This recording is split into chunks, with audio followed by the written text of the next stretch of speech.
Hi, this is Kilama Godfrey. You need to watch this if you struggle with emotional eating. Picture this, it's been a long day. You feel the weight of the world on your shoulders. Work was stressful, traffic was a nightmare, and you just feel completely drained. Every little thing seemed to go wrong. You walk through the door, kick off your shoes, and head straight for the pantry. It's almost like a reflex, a habit formed over time. Before you know it, you're halfway through a bag of chips, a pint of ice cream, or whatever your go-to comfort food might be. It's a moment of escape. Sound familiar? This, my friends, is emotional eating. It's a common response to stress and emotional turmoil. It's reaching for food to cope with feelings, not physical hunger. We've all been there, seeking solace in the comfort of food. Life throws curveballs, and sometimes a bowl of mac and cheese feels like the only thing that makes sense. It's like a warm hug in a bowl. But here's the thing. While emotional eating might provide temporary comfort, it's a band-aid on a deeper wound. It doesn't address the real issue.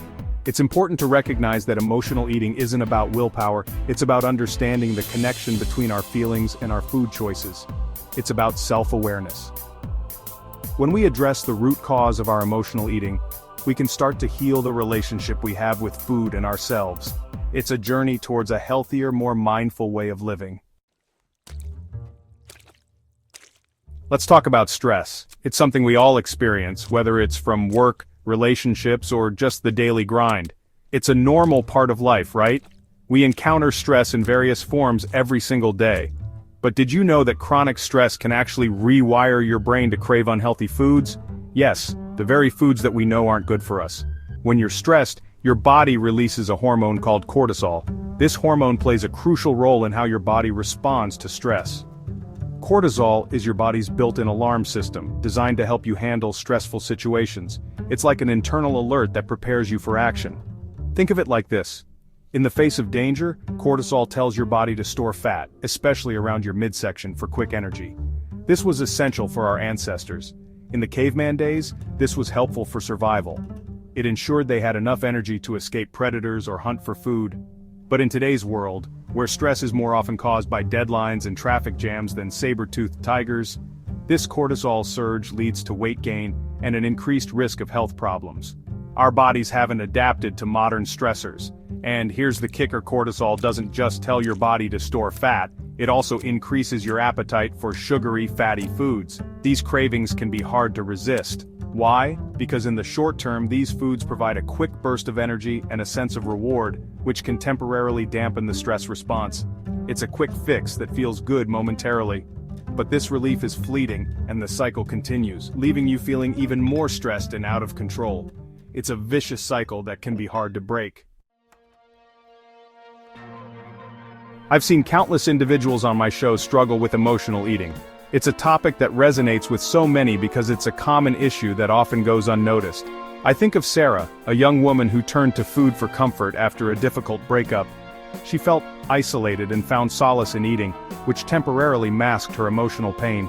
She'd spend her evenings curled up on the couch with a pint of ice cream, trying to numb the pain of her heartbreak. Each spoonful was a momentary escape from her overwhelming sadness. Then there was John, a successful businessman who used food to cope with the pressure of his high-powered job. The stress and demands of his career left him feeling constantly on edge. He'd work late into the night, fueled by sugary snacks and fast food, only to feel guilty and ashamed the next morning. The cycle of stress and emotional eating became a part of his daily routine. These stories are just a glimpse into the very real and very common struggle with emotional eating. It's a coping mechanism that many turn to in times of emotional distress. It affects people from all walks of life, and it's often rooted in deeper emotional issues that need to be addressed. Understanding the underlying causes is crucial for overcoming it.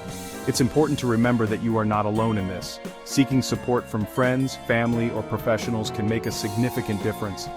Millions of people struggle with emotional eating, and there is help available. Reaching out for help is the first step towards healing and finding healthier ways to cope. Section 4. Mental Health's Double-Edged Sword: Weight Gain and Loss. When we talk about mental health and obesity, it's not always about overeating. Mental health challenges like depression and anxiety can manifest in different ways when it comes to weight. Some people struggling with these conditions may experience weight gain due to factors like medication side effects, decreased energy levels leading to inactivity, or using food as a coping mechanism. On the other hand, some individuals may experience significant weight loss due to a loss of appetite or changes in eating habits associated with their mental health condition. It's crucial to understand that weight loss doesn't always mean someone is healthy. In fact, rapid or unexplained weight loss can be a warning sign of an underlying mental health concern. Section 5. Unmasking your triggers. A moment of self-reflection.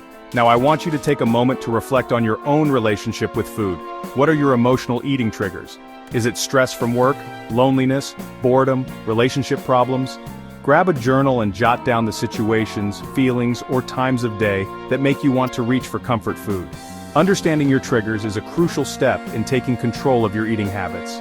Once you're aware of what sets you off, you can start to develop healthier coping mechanisms for dealing with those emotions. Section 6. Debunking the myths, separating fact from fiction. There are many misconceptions surrounding mental health and obesity.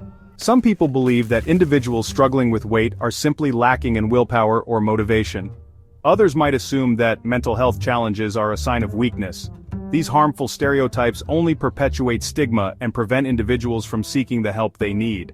The truth is, mental health and obesity are complex issues influenced by a combination of genetic, environmental, and societal factors. It's not about blame or shame, it's about understanding the interconnectedness of our physical and mental well-being.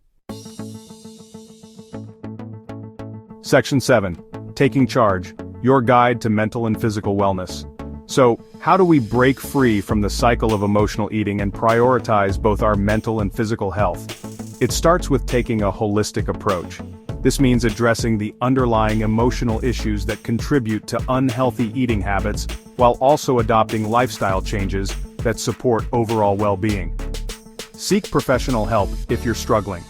Talk to a therapist or counselor who can help you develop coping mechanisms for dealing with stress, anxiety, depression, or any other emotional challenges you're facing. Make gradual changes to your diet and prioritize whole, unprocessed foods. Start by swapping out sugary drinks for water, incorporating more fruits and vegetables into your meals, and choosing lean protein sources.